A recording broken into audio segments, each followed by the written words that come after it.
Hey everybody, it's Graham and Janelle, and today we're talking success marriage. How to make sure that you keep that most important relationship, that most important person in the front of everything you do. Today, we're going to talk about how to do that. Hello and welcome to Intentional Leadership, the podcast show that will help you break the barriers holding you back from the true life of significance you are meant to live.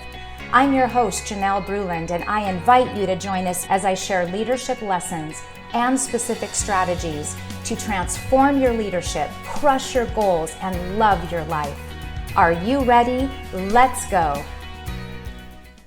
This is Janelle Bruland. Welcome to the Intentional Leadership Podcast. In today's episode, we're going to talk about success marriage and how you keep that most important relationship in your life strong, healthy, and growing, even in times of stress. The 3 points that we're going to cover today is, number one, why that most important relationship takes work. The second point is, do not take that relationship for granted. There's a danger for taking relationship for granted. And third, what are 5 things that all couples can do? And make sure you stay tuned for all 5 because the 5th one's going to really surprise you. Great. Well, thanks. So let's start with a story. It's not always rosy. I know are these podcasts come across as perfect all the time, right? Of we course. Never argue. No. Not at all. No. So anyway, a story that came to mind was we travel a lot, which we share with you all, and we were in Vegas, and it was a couple of years ago now, probably. And the lights, the sound, even now, even the word Vegas, I get goosebumps, which not in a positive way. It's I don't like Vegas, and it doesn't like me. And so, but we were out, and we were going out with friends, and we're all dressed up, and the person at the door didn't like my shoes, and he sent me away. And my shoes are nicer and more expensive than the kids and the goofballs going in with their vans, and no, I don't care. Go change. Well, that disrespected me, which is a trigger, and I was angry, and I stormed off. Yes, and so it was an embarrassing moment for me because we were out entertaining business colleagues. What he didn't happen to mention is we were actually the hosts of this event. We had arranged for this get-together at a local club. It was going to be a wonderful thing with friends. We had set it all up. We were meeting them there. So as we were going in, waiting in line, this episode happened. As Graham said, he felt disrespected. He stormed off, left me standing there with all of our friends, colleagues kind of looking around. So that was a bit of an embarrassing moment. And I saved face. I got all of my friends into the club. And then, of course, I'm trying to get a hold of Graham. And I'm on my phone and I'm texting and he's not responding. And I call and I leave a voicemail and go talk to friends and help people get settled and then come back and leave another voicemail. Well, They're getting sterner. Yeah. Is that a sterner a word? Yeah, it was like, get back here now. Anyway, I got a hold of him, encouraged him to come back, and he did come back. It was a bit of a tense evening. We got through the evening together, but when we got back to the hotel, the fireworks blew a little bit, and we're certainly in our household not afraid to express how we feel, which I do think that is a good thing. And we had one of our biggest arguments that we had, and it was I felt disrespected because he had left the situation, and even though there was a lot of emotion, there was tears on my part. I was pretty angry and upset. Graham was already rattled. But we decided to talk it through, and that's where, in point number 1, relationships take work. We could have ignored it, we could have buried it, decided not to talk about it, but talking about that really difficult situation was one of the most important things that we've done in our relationship. And we talked about it just to a point of initial discussion in Vegas because we had a business conference to attend to. We had things to do. We were supposed to be working, and we made the decision that we were going to talk about it again when we got home and actually have a deeper conversation to try to understand what was the root of the issue, because it seemed like we had gotten into a fight and into a situation over something pretty small, and I didn't understand it. My and shoes really, is pretty small. Yeah, and really it became this great big thing. So you pick up when we got so home.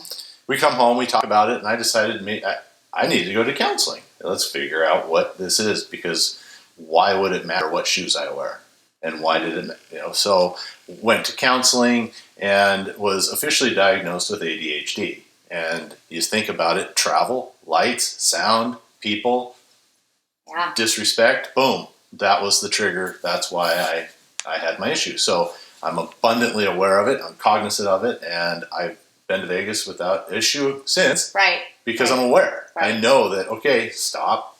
This is what we have to do. And I've been able to give myself the tools when there are times of challenge. It doesn't mean it's perfect. But I'm able to learn. And it was kind of a strange thing. Side note, but my mom actually felt bad about it because she felt that she should have helped me when I was a kid, because I had some of these issues as a kid. So I told her this story, and that I was diagnosed. And she felt bad, and there's no reason to feel bad. She didn't know. No. I'm way too old to be diagnosed with ADHD as a kid. Right. So it's a newer thing, but exactly. But she was able to share stories of me in school and having some issues. So it's been great. And again, relationships take work. We can't just expect that everything is going to go along well all of the time. We have to nurture a relationship in order for it to grow and be strong. And that means going through the hard things together, having some tough conversations. And we could, because we had a strong foundation. We did, absolutely. And that makes sense. We're going to talk about some ways that you can strengthen that foundation as we continue on.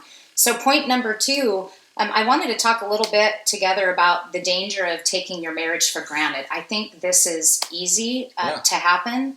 I mean, the distractions, things in life get in the way. We have kids who are chasing our kids, and we're going in opposite directions, or our own work puts us in opposite directions. It's kind of like a house or a boat or your car. If you don't take care of it, it's going to dilapidate. It's going to fall apart. So if you don't paint your house, it's going to rot. If you don't wash your car, the mold's going to get through it, or whatever it might be, that it will rust, I guess. So your relationship's the same way. If you don't spend intentional time focusing on it and keeping it going and moving forward, it's not healthy. Definitely. One of the things that I talk about in my book, The Success Lie, is living on automatic. And I actually talk about relationships and marriage in the book, where we can be going along in our life and not really paying attention, not using intention, as you talked about, and we may be focused on things that actually aren't the most important things in our life. So let's say that we're really focused on building our career, and we end up over time taking that most important relationship of our spouse perhaps for granted, putting that relationship in the back seat to our work. Maybe we're traveling a lot. We're spending a lot more time at work than we are in nurturing this relationship because we're taking it for granted. We expect that, well, I've made a commitment with this person loves me deeply, we share the same values, but if you put them in the backseat to everything else, if they're not that first priority, then there's a danger. There's a danger that relationship, that you'll drift apart. The relationship will drift apart. Right. So we don't want that, right? So that's what we're establishing here. So what are some things as couples? Let's talk about 5 things that we can do as couples to, as you talked about, Graham, really build that foundation, make sure that you have a strong foundation and your relationship not only healthy and strong now, but continuing to grow and be better. Yeah, we want to flourish. We want to have fun. And especially for those of us that have our kids that are just now leaving the nest, this relationship needs to be number 1. Right. And we need to focus on it, because now the kids aren't around for that distraction. So, but because we did spend time on it, when they do leave, it's been great. So the first thing is build that emotional energy and connection. And with the kids, it's harder because they're kind of breaking that connection. They're in changing that. And so now we have more opportunity to even build that connection. It's been a whole lot of fun. So we spend time together is something we do. Everybody talks about date night. I think that's a given. everybody you need to have date night, whether you have kids or don't have kids. Right. You spend that time outside of your house doing that. Definitely. And it's healthy for your kids to be able to see that you're making that spouse relationship, that husband and wife or partner relationship, the most important thing. It's healthy for them to see that mom and dad are putting themselves first, that marriage relationship first. And then the kids will understand that the world doesn't revolve around them, but it revolves around, it's the family, and that mom and dad need to have this time together so their relationship is healthy too. So I think setting that from the time that your kids are small, we did that, and I think that that's a good thing to do. Date night, like you said, I mean, really important to set that time aside, but even just having something every day where you're connecting together. Sharing a meal together. I know a friend of ours that they get up together in the morning and they have breakfast together every morning before they go off to work. And so find a time in the day where you can spend even a few minutes of quiet time together where you're building that connection. It's just those little seeds of nurturing that you're doing, and it definitely makes a difference. Yeah, a couple things. Walks. We do that fairly regularly. We know a couple that they like video games. Not our thing, but hey, if it's your thing, spend time doing video games. Right. Maybe it's home projects and you like working in the yard or on the house or whatever it is. So there are a lot of things you can do together, but find what it is so that you can build that connection. Definitely. So good. Number 2, build energy and excitement together. So I have to say that my life has been a lot more exciting since meeting this guy. That's for sure. You certainly love adventure in your life, and find those ways that you can have adventures together and have this excitement. We've done things like zip lining together. We're getting out and doing hiking. We're being active together. Right. And that is so good in a number of ways, because when you're getting out and you're being active together, you're getting out in fresh air, which is good for your mind and body. You're getting exercise, which is really good for your body and well-being, and improving your connection, your relationship at the same time. And you support each other. Zip lining, we had to help each other. I don't like heights. You're terrified. We got through it together. It was fun. I hung on to the tree. That was quite the experience. We took our kids with us as well, and it was funny. One of our daughters was just all in. She was just super excited about doing it. I was a little apprehensive, but the whole family was going to go, so not one to back out on a challenge. We decided to do this as a family. And yeah, you're right. Neither one of us like heights a lot. I can handle them a little bit better. But when we got up there we did this in Whistler, which of course we picked one of the biggest zip line and free falls in the world, is in Whistler, BC. So they have a great course to be able to go on.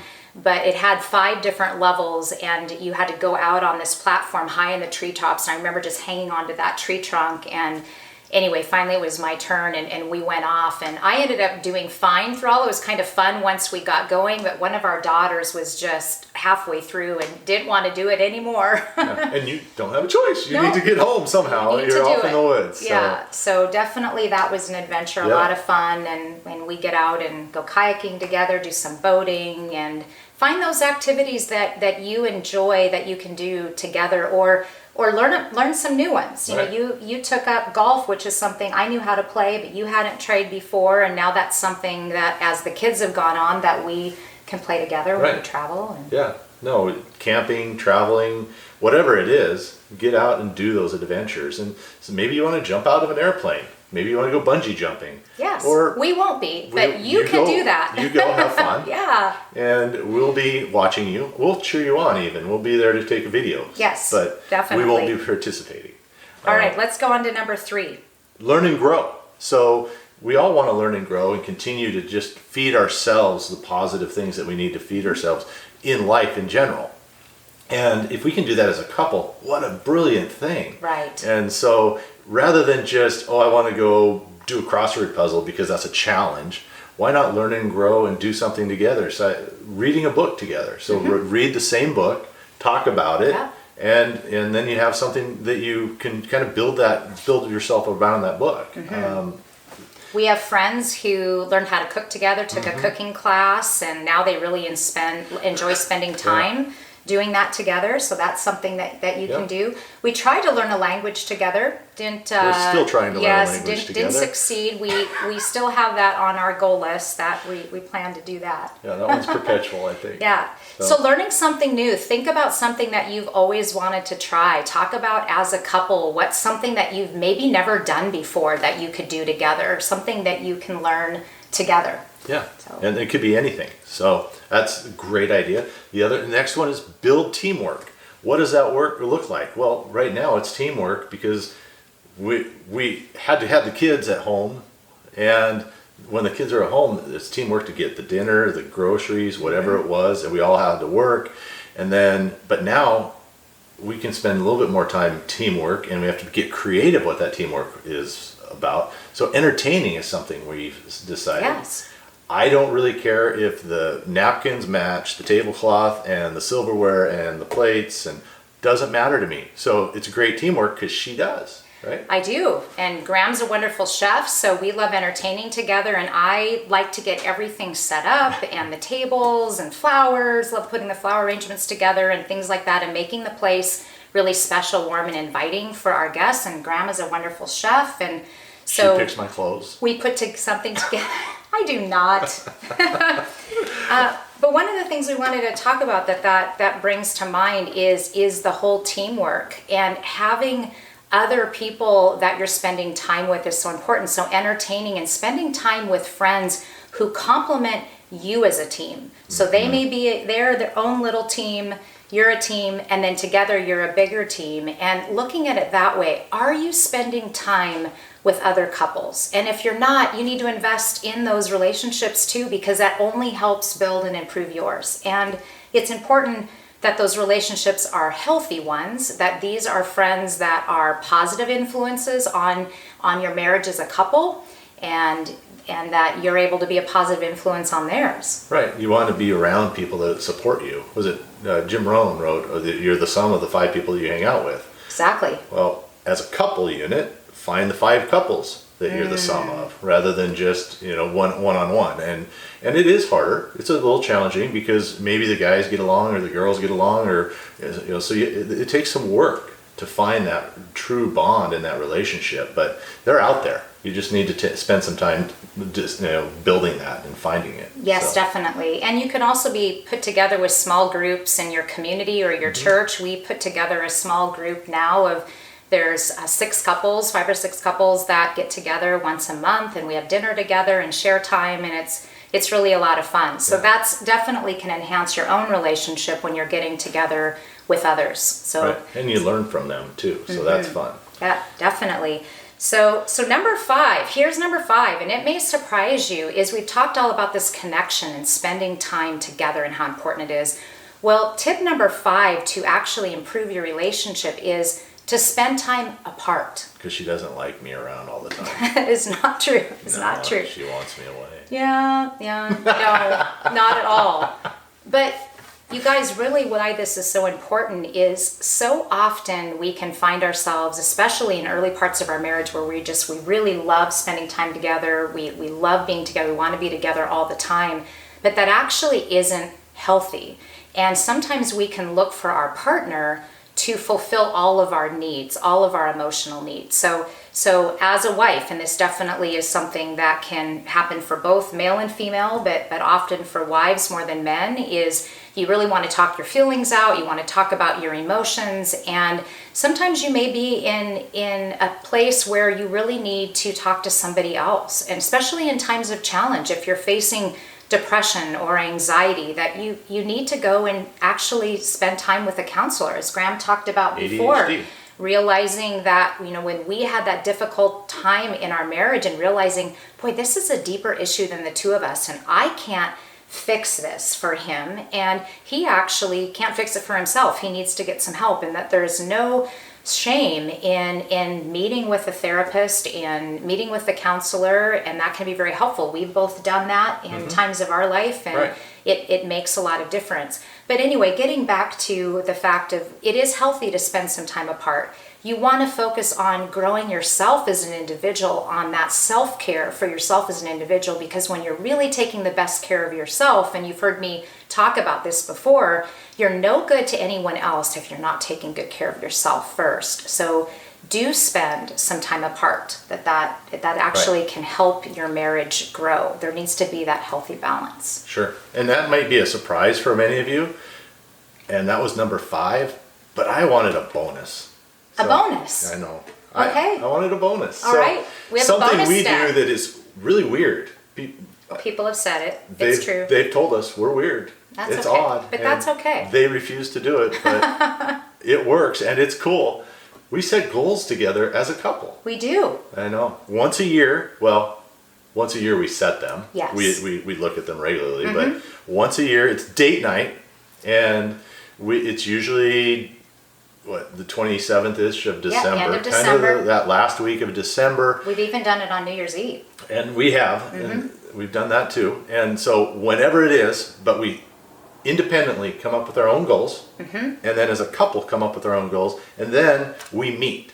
And we have date night, we go out to dinner, and at dinner, we talk about our goals. We do. And we make sure that that they match, at least. That they're aligned. They're aligned, and they're aligned. They're going in the right direction. So, like I said, people have said we're really strange doing that. It's been awesome. And It's we really are great. aligned. It is. It works. It works. And the big thing about it is, if I have a goal of something that's really important to me, it's wonderful that I have the most important person in my life that's supporting me toward that goal. And I had the goal of writing my book, The Success Lie, and I couldn't have done it without you, Graham. You were just such a rock for me. And at times when the doubts crept in and I thought, I can't finish this book, I can't get this out here, that you just continue to encourage me on. And that made all the difference. So thank you for that. Of course, it was fun. Another thing we do as far as goals is talking about our dream list. So what are those things that you always dreamed of doing? And we actually checked one of those dream list goals off our list last year, that we went on a vacation to Greece, and we didn't realize that it had been on both of our bucket lists since we were in our 20s, that we had been talking about it individually for years. It's something we always wanted to do, had never done, Right. and then got to do it together. Exactly. And so whether it's something you can do together, for us it's been travel. Where can we go? Others, there may be something else that you want to do, but it could be finances. Right. Talking about the finances is Getting out of huge. debt. Okay, we're going to get out of debt, or we want to change jobs. And you encouraged me to change careers. Right. And that was an identity issue I found out later, not just my job. So whatever it is, talking about it and supporting one another is critical. So it's a fun bonus. I think it's actually the most important thing on this list, almost. Good because stuff. it ties all the others together. And So all of these things, building emotional energy and connection, building adventure and excitement, learning and growing together, building teamwork, setting goals, spending some time apart to build yourself. All of these things help improve that foundation so that you can have a healthy, growing, strong relationship with this most important person in your That's life. right. Yes. Well, let's review. Graham, what are the 3 things that we covered today? So we talked about why the relationship takes work, and why it's so important that we spend time working on the most important relationship we have. Yes. And then the danger of that. What does it look like if you don't? Worst case is it's horrible. But so what happens if you don't? Then we talked about 5 things plus the bonus 6 on what you can do as a couple, so that you can make sure that you are intentional about that most important relationship.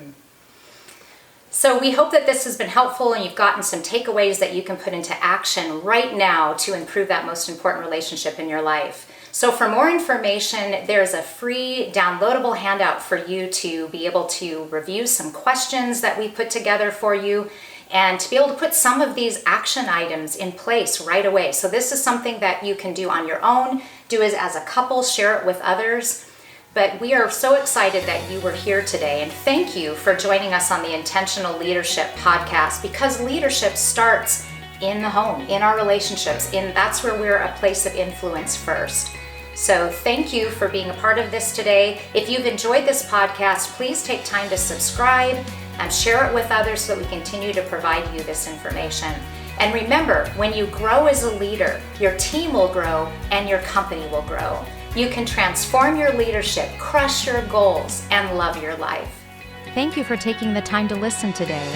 If you have any questions, please email me at janelle@legacy-leader.com. If this podcast has been helpful, please review and share it with others. For more episodes of the Intentional Leadership Podcast, go to janellebruland.com/podcast. Remember, when you grow as a leader, your team will grow and your company will grow. You can transform your leadership, crush your goals, and love your life.